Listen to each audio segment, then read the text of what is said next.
The coastal jungles of Chu Lai were thick with humidity and fear. It was August 18, 1965, the first major offensive by U.S. forces in Vietnam, and Lieutenant Dick Purnell of the 3rd Battalion, 7th Marines led his platoon into a dawn that bled red across the horizon. They called it Operation Starlite, but there was nothing celestial about it. The ground shook under the weight of mortars. The air trembled with the whistle of incoming fire. Every shadow in the elephant grass hid an enemy that seemed to multiply in silence. Purnell moved through it like a phantom. His men were pinned down behind a low berm, radio static mixing with screams. The VC had the high ground and every advantage, but retreat wasn't in his blood. "Cover me," he barked, though most couldn't lift their heads to answer.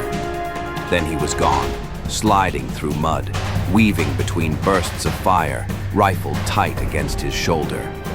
He crawled to a fallen comrade, grabbed the man's M60, and opened up with the kind of precision that only a man who'd made peace with death could have.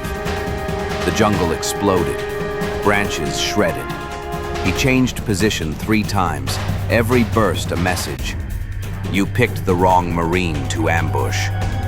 When the ammunition ran dry, he moved again, switching to his sidearm, cutting through brush, silent and fast.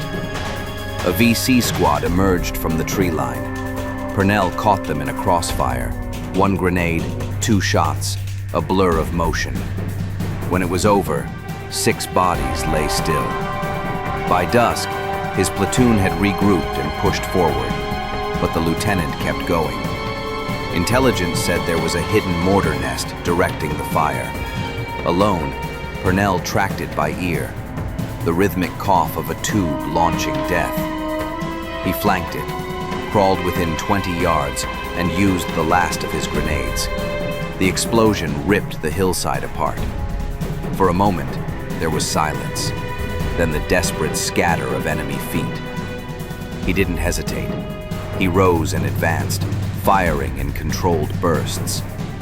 By nightfall, over 30 Viet Cong lay dead across that ridge.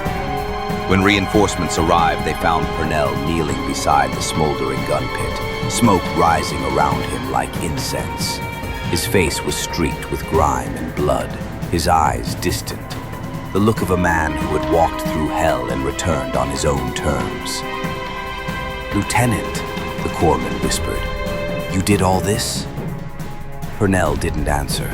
He just looked out toward the South China Sea, the last light fading over the horizon. The sea breeze carried the faint scent of cordite and salt. He thought of the boys who hadn't made it.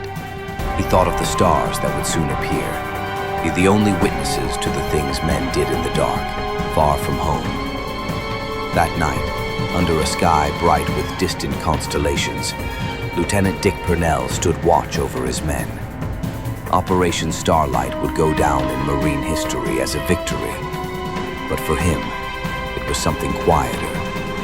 A battle fought not for glory or medals, but for the ones beside him, for survival, for honor, for the promise that no Marine is ever left behind.